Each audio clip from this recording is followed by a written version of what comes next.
Ma mère est morte aujourd'hui, victime à son tour de la malédiction qui semble frapper un par un chaque chroniqueur. Le premier d'entre eux, Albar d'Ancinor, s'est suicidé. Le deuxième, Briton, fils de Cole, son neveu, est tombé durant l'épidémie de grippe noire. Ma mère, Ilia, m'a toujours assuré que le 3 était un chiffre béni, un porte-bonheur, et qu'elle vivrait une longue et merveilleuse vie. Elle m'a menti. Emportée sur le champ de bataille, désireuse d'être première loge de cette guerre pour remplir au mieux son travail de scribe. Désormais, j'émets des doutes quant à ma longévité, mais c'est un sacrifice que je suis prêt à accepter, celui de devenir à mon tour chroniqueur de l'Atlantide. Alors qu'il termine d'écrire ces quelques mots dans l'épais grimoire qu'il a hérité de sa mère, le jeune Regin en referme les pages et plonge son regard en contrebas de la falaise au bord de laquelle il est assis. Là, sur le champ de bataille où les troupes du seigneur Orin se sont rassemblées et où des milliers de soldats, dans leurs armures de cuivre et d'acier, lances et glaives en main, le doute et la peur dans les yeux, s'apprêtent à affronter la mort pour le destin de leur patrie. Orin émet ses dernières directives face à l'assaut des Tritoniens qui se préparent. Des hommes disent que son cœur fatigué ne survivra pas à cet ultime défi. D'autres, que cette bataille ne lui importe plus et qu'il sera prêt à se rendre pour y mettre un terme rapidement. Que la grandeur de cette armée n'est plus la même qui massacra des hordes entières de sauvages avant le déluge et qui aujourd'hui ne se contente plus que de défendre son foyer comme un chien défend son os. Beaucoup de choses se racontent sur le vieux roi, et même s'il a légué le pouvoir entre les mains de sa fille Cora et n'est plus à ce jour que le chef en charge des armées, il reste le maître ici, incontesté, incontestable. Une légende vivante, et les Poséidoniens sont prêts à mourir pour lui.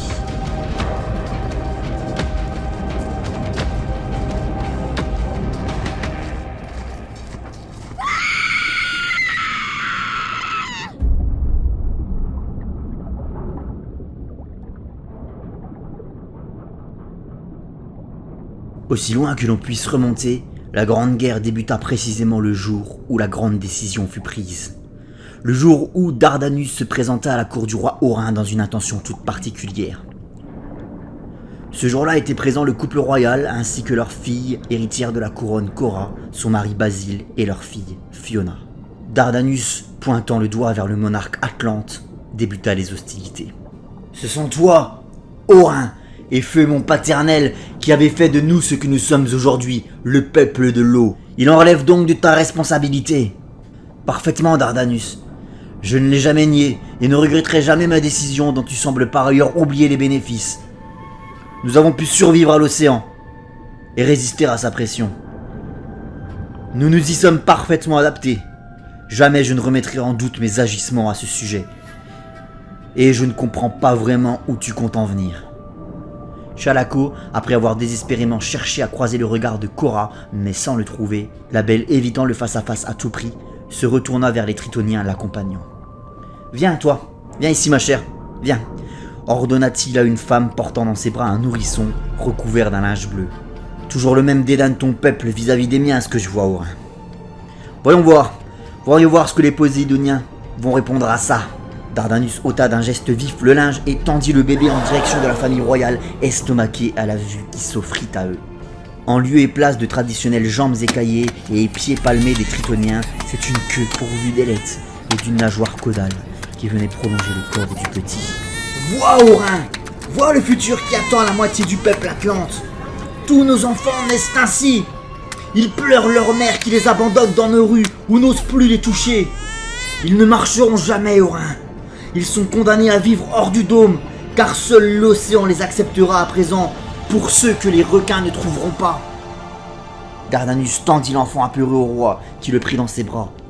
Orin contempla le bébé mêlé de stupeur, de consternation et d'une profonde empathie. Il réfléchit silencieusement quelques instants, puis releva les yeux vers Dardanus. « Bien. Nous allons devoir nous adapter à cela, n'est-ce pas ? Je vais faire quelque chose que nous aurions dû faire il y a bien longtemps. » Orin remit le bébé à Dardanus, puis s'exila de la chambre du trône. Il descendit la grande rue sous les yeux médusés de la foule pour s'arrêter devant l'immense porte du dôme. La dernière étape de l'évolution des Atlantes était enfin arrivée. Lui qui l'avait anticipé il y a fort longtemps et s'était toujours préparé à ce jour. Messieurs, ouvrez la porte. Non. Sans le système de sécurité. Ordonna-t-il à ses hommes. Monseigneur, pardon, mais c'est de la folie. Ne discutez pas, messieurs. Ceci est un ordre de votre roi. Les gardes s'exécutèrent. Et ainsi, l'océan s'invita pour la première fois sous le dôme dans les rues de la grande cité de Poséidonis, qui ne fit plus qu'un avec lui. Évidemment, cela nécessita plusieurs jours pour que les habitants s'habituent à leurs nouvelles conditions et oublient certaines de leurs bonnes vieilles habitudes, mais cette grande décision fit l'unanimité auprès du peuple, résolvant ainsi les soucis des déshydratations majeures que celui-ci connaissait depuis l'assimilation du sérum dans le sang. Les Tritoniens, les Poiscailles, profitèrent de la situation pour chahuter un brin leurs confrères, puisque les surpassant de très loin en milieu aquatique et s'amusant ainsi à les bisuter. Les chamailleries et bagarres que leur comportement puéril engendra auraient pu dégénérer, mais ce fut sans compter sur l'autorité du roi Aurin pour que l'ordre soit vite rétabli. Le dôme fut conservé pour empêcher requins et autres visiteurs impromptus peu bienveillants de s'inviter à la fête. Il resterait ce pourquoi il fut créé à la base, un rempart contre l'extérieur.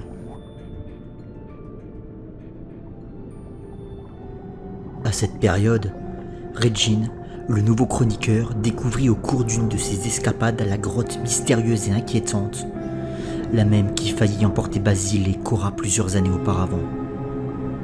Se rappelant des écrits de sa mère à son sujet, elle-même ayant eu vent des exploits du jeune couple, il ne tenta pas de l'approcher.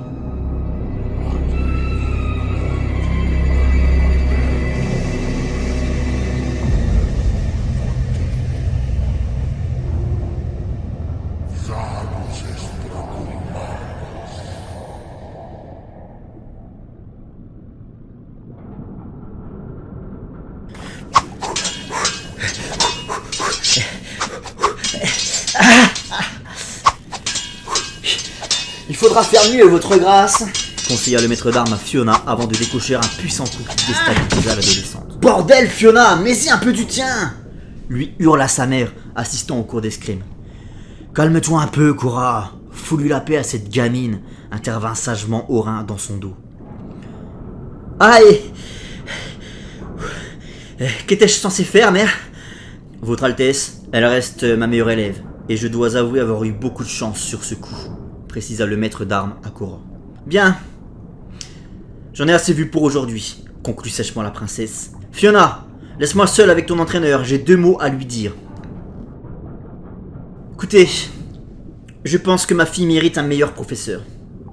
Mais avec tout le respect que je vous dois, votre Altesse, elle a le meilleur, se défendit le maître d'armes. Et je suis très sérieux. Cela dit, si mes enseignements ne vous conviennent pas, je vous prie d'accepter mes plus sincères excuses. Je n'en veux pas de vos excuses. Les excuses ne l'aideront pas si... Si quoi, Cora? Lui demanda Aurin, constatant qu'elle ne finirait pas sa phrase, comme gênée par ce qu'elle était sur le point d'annoncer. Tu sais très bien ce que je voulais dire, père. Oui, je sais. Et je pense qu'il est temps que Fiona le sache aussi, Cora. Qu'elle sache ce qui a incité sa mère à la traiter de la sorte durant toutes ces années. N'a-t-elle point ce droit? Non. En désertant furieusement la salle d'armes, Cora surprit Fiona au bras de Regine, son amoureux. « Me dites pas que vous écoutiez aux portes, tous les deux !» les assaillit-elle alors. « Mais pas du tout, mère !» mentit Fiona, qui venait alors de comprendre que quelque chose clochait avec le passé de sa mère, mais que cette dernière ne semblait pas résignée à lui en raconter davantage à ce sujet. Tandis que la princesse Cora essayait toujours de composer avec ses démons intérieurs, les Tritoniens, à plusieurs dizaines de miles marins de là, étaient sur le point de faire une découverte qui viendrait bouleverser le destin de leur peuple et de l'Atlantide tout entière. Plus vite, bordel! Mais qu'est-ce que tu fous, merde? Aidez-moi là, faut resserrer de ce côté! La partie de pêche s'avéra plus mouvementée que prévu, les Tritoniens tournant et s'activant tant bien que mal autour de leur large filet afin d'en garder le contrôle. Il y avait un truc dans ce banc de poissons qui est pas un poisson. Je sais pas ce qu'on a chopé, les gars, mais ça va nous nourrir pendant plus d'un... Ah! Le pauvre bougre n'a pas le temps de finir sa phrase qu'une main jaillit d'entre les mailles du filet pour le saisir violemment à la gorge. Une main entièrement recouverte d'écailles. Qu'est-ce que c'est que ce bordel? Tuez-le! Tue-moi ce truc! Faut que ça crève! Tuez ce truc, bordel! Attendez! Vociféra Dardanus à l'ensemble du groupe, sur le point d'abattre Massus et Gourdin sur la mystérieuse créature capturée. Quel est le problème? Aucun problème, Seigneur Dardanus. Il y a juste une bestiole bizarre qui s'est retrouvée dans notre filet. On l'a pas vue, elle était au beau milieu du banc de poissons. Une bestiole bizarre? Et personne ne cherche à savoir à quoi elle ressemble, bande d'abrutis. Dardanus s'approcha du filet et l'entr'ouvrit. Il y constata, avec toute la stupeur du monde, une créature de forme humanoïde, mais à la peau recouverte intégralement d'écailles, aux membres puissants et aux mains palmées, dont les doigts se terminaient par des griffes acérées. Un sourire horrible et menaçant, pourvu de crocs pointus, se dessina sur le visage du monstre, qui tourna en direction de Dardanus. « Bonjour, papa !»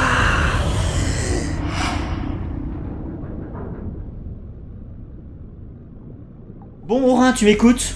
S'impatienta Narméa, allongée sur le ventre, en pleine séance de massage, dans la salle des thermes du palais, aux côtés de son mari.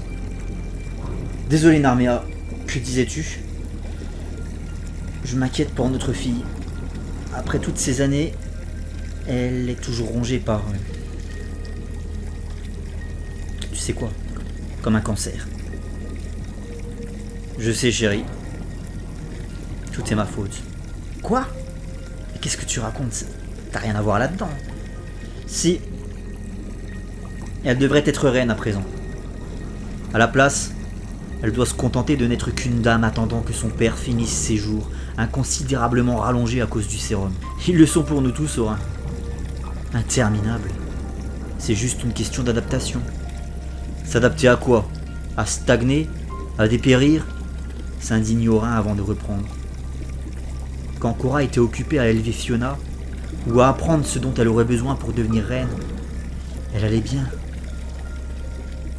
Mais Fiona est grande maintenant, et Cora est prête.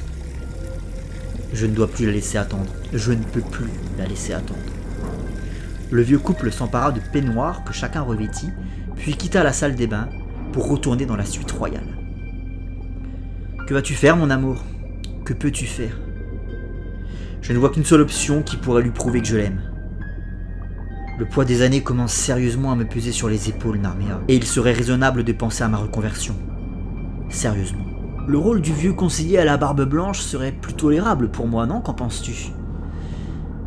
Il y a des choses qui conviennent bien mieux aux jeunes, et gouverner en fait partie. Narméa enlaça tendreusement son mari, détachant la ceinture de son peignoir, le regard tout illuminé. Et il y a des choses qui conviennent à tout âge.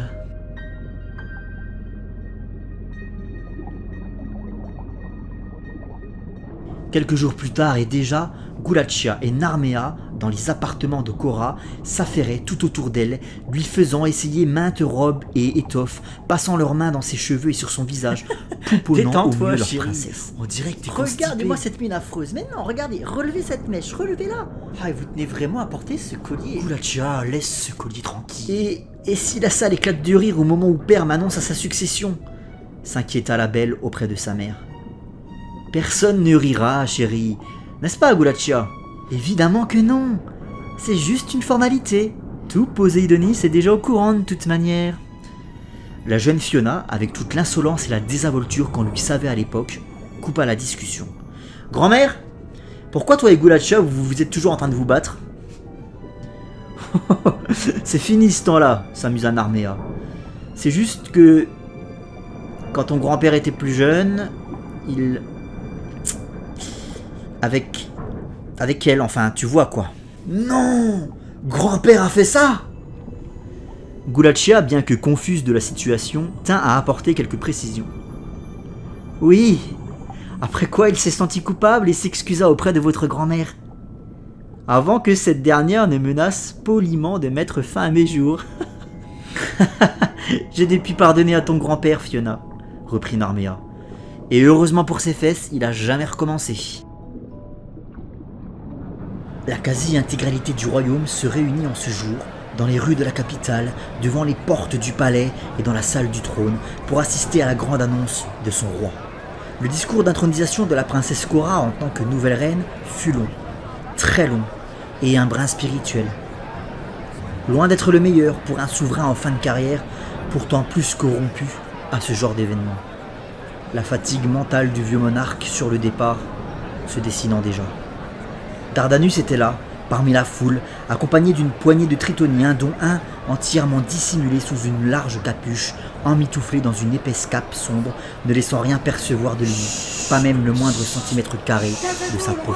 À présent, mon très cher peuple, l'heure est venue, pour mon épouse Narméa et moi-même, de nous retirer, de nous évaporer, confiants et reconnaissants.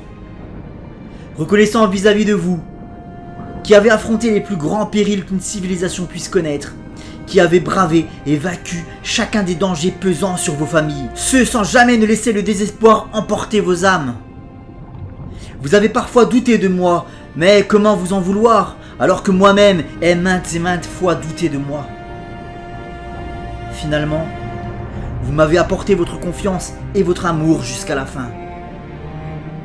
Que serait un grand roi sans un grand peuple ?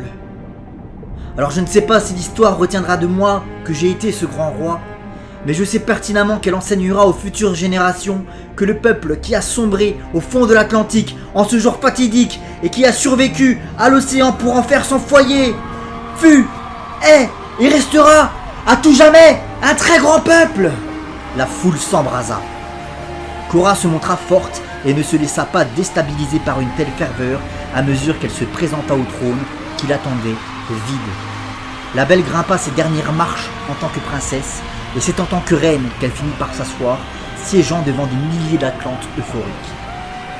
Basile s'agenouilla aux pieds de sa femme pour lui prêter serment, baisant sa main en lui jurant fidélité éternelle en tant qu'époux et sujet. « Merci ! Merci à tous !» s'élança la souveraine fraîchement nommée. « Et merci à mon père pour tous ses sages conseils. Merci à mon mari, Basile, qui a toujours été mon rocher dans les pires tempêtes.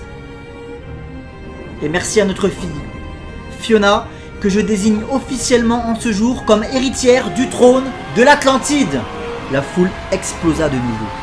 La lignée d'Orin perdurait à travers les âges pour le plus grand bonheur de toute une population. 3 mots furent hurlés à cet instant, faisant se taire la foule tout entière, qui se retourna comme un seul homme en direction de celui qui venait de les crier. Dardanus. Pas si vite! Basile, furieux, se rua sur le tritonien. T'as pas pu te contenter qu'on tolère au moins ta simple présence ici, Dardanus. Faut aussi que tu la ramènes. Ah tiens, Basile, le nouveau seigneur de guerre qui vient prouver à tous que c'est lui qui a la plus grosse. Je réclame le privilège impérial, s'exclama Dardanus à la reine Cora, qui lui répondit sans attendre. Tu as tous les privilèges que tu veux et dont tu as besoin à Tritonis, Dardanus. Ici, tu n'es pas chez toi, tu es à peine le bienvenu. Que pourrais-tu donc bien réclamer encore que tu n'es déjà? Le droit du sang, grommela-t-il. Le droit d'offrir la succession du trône à son héritier légitime. Je suis l'héritière légitime, s'insurgea Fiona. Je suis la seule descendante. Faux! L'interrompit une voix aussi sourde que terrifiante. Le tritonien à la capuche s'avança, puis se dévêtit, retirant la cape noire sur ses épaules. Je suis le descendant et le plus vieux. Une créature humanoïde, mais au corps intégralement recouvert des mêmes écailles qui faisaient la particularité des jambes des tritoniens. Une chevelure blonde, comme les blés avant le déluge, hirsute sur le haut de son crâne, une mâchoire pourvue de dents acérées et des griffes à chaque extrémité de ses membres tranchantes et luisantes comme des lames de rasoir. Moi, Gordax le maudit, Gordax le fils abandonné puis retrouvé, le fils de Cora et de Dardanus. Un silence envahit la pièce, la changeant en cimetière, et les festivités en enterrement. Un silence de mort. Tous braquèrent leurs regards inquiets, stupéfaits, sidérés, dans la même direction. Leur reine Cora, elle, fit face. C'est la vérité. Elle se leva de son trône, puis « Mère, mais qu'est-ce que c'est que ça ?» Pas maintenant, Fiona. Cora porta la main à son collier, celui offert par Basile des années auparavant, à sa fête d'anniversaire. Elle l'arracha de sa nuque et le tendit à Dardanus. « Puisque tu souhaites évoquer le sang, Dardanus, pourquoi n'expliques-tu pas à nos peuples d'où provient celui qui se trouve sur les dents de ce collier ? Le même collier avec lequel je t'ai giflé la nuit. La nuit où tu m'as violé. » Si le ciel avait été encore présent dans la vie des Atlantes, il ne fait nul doute qu'il serait tombé tout entier sur la tête de la jeune Fiona. « Mère, tu veux dire que ce monstre... » Ce monstre est ton grand frère, Fiona, oui. Il est l'enfant que m'a donné Dardanus ce soir-là. Seul lui, tes grands-parents et ton père étaient au courant jusqu'à aujourd'hui. Derrière ton apparente normalité, Dardanus, il est évident que la malédiction de ton père coule également dans tes veines. Ne parle pas de normalité, surgit Cordax. Mon peuple est fait de créatures de la mer et nous lui appartenons. C'est ton peuple qui n'est pas à sa place ici. Plus maintenant. Tu m'as abandonné, maman. Est-ce là la normalité dont tu parles? Laissez crever sa progéniture sur le sol de l'océan. Tu n'étais pas un bébé. Tu étais un monstre. J'ai essayé.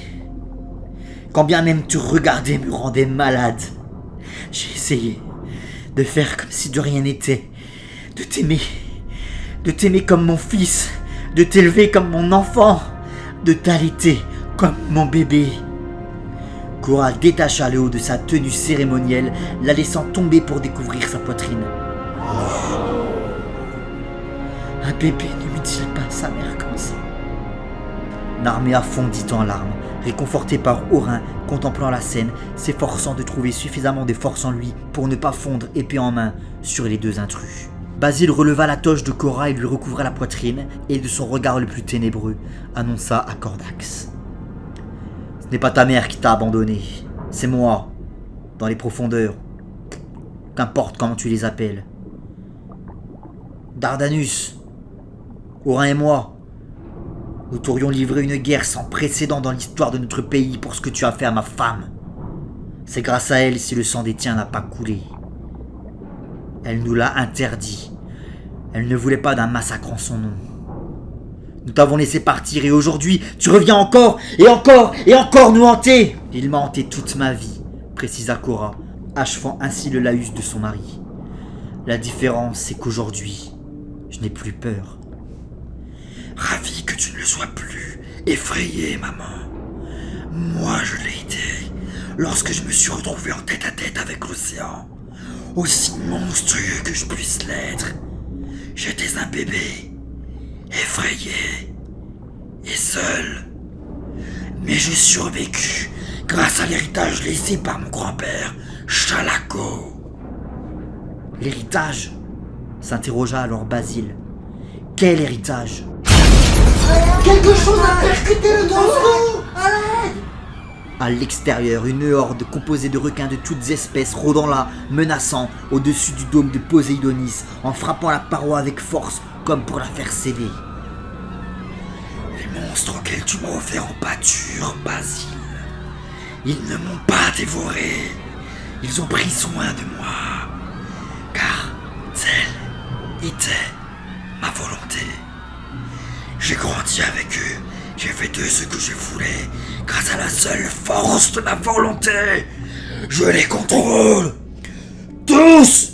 Je contrôle tout ce qui vit sous la surface. Qu'en est-il alors ? Renchérit Dardanus, apparaissant dans le dos de son fils monstrueux. Êtes-vous prête, reine, à accepter Cordax en tant qu'héritier légitime du trône d'Atlantide ? Cora, toutes les flammes de l'enfer réfugiées derrière ses yeux, se tourna vers lui. Je vais te répondre ce que je t'ai répondu la nuit où tu as failli détruire ma vie. Brûle en enfer. Reine, vous ne pouvez pas rejeter notre revendication. Vous, toi, Cora, reviens là. C'est un acte de guerre. La reine, qui quittait alors la scène sous les menaces de Dardanus, se retourna une dernière fois et se précipita sur lui. Elle le gifla d'un revers de main bien placé sur sa cicatrice en souvenir du bon vieux temps. « Alors ce sera la guerre !» lui hurla-t-elle, serrant le poing avant de tourner définitivement les talons.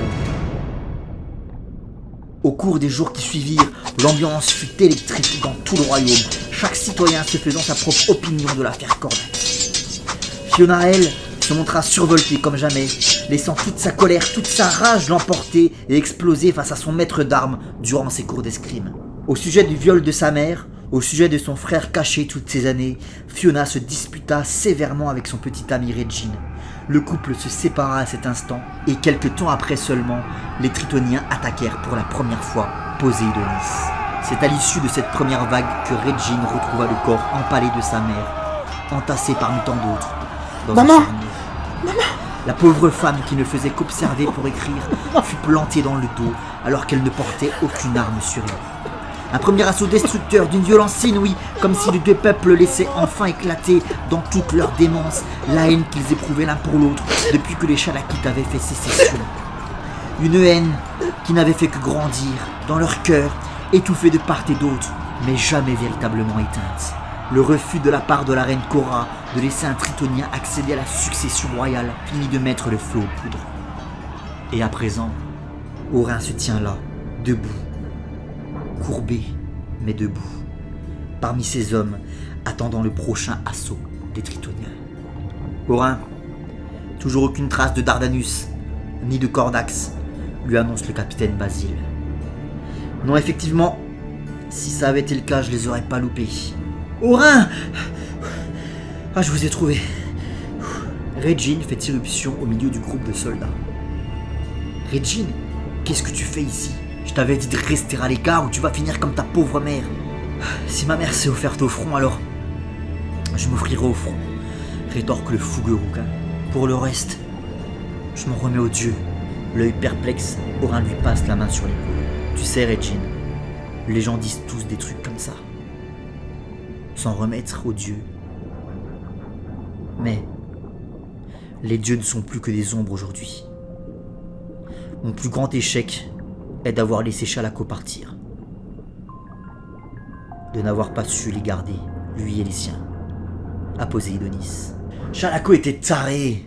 Il aurait jamais rien apporté de bon, quoi qu'il arrive, remarque le capitaine Basile. Tout le monde le sait. Albar d'Ancinor a écrit que Shalako ne souhaitait que le bien pour son peuple, reprend Orin. Nous ne croyons plus en rien de nos jours. Ni en les dieux, ni en nous-mêmes. Et nous nous consumerons de l'intérieur si cela ne change pas. Basile! Orin! Ça arrive! Ça arrive! Ça arrive! S'époumonne, exténué, l'éclaireur de la section alors qu'il revient en courant auprès du groupe. Par Regardez tous les là-bas, dieux, qu'est-ce que c'est que ce truc? Oh mon Dieu! Par Palaïs, Orin, qu'est-ce que c'est? J'en ai aucune idée. Quoi que ça puisse être, c'est gros. C'est très gros. Atlante de Poséidonis! Atlante de Poséidonis! Aux armes! Aux armes! Aujourd'hui est le jour où nous défendons nos enfants et nos femmes. Quoi qu'il survienne à l'horizon, quoi qu'il surgisse sur nous, je vous ordonne de tenir!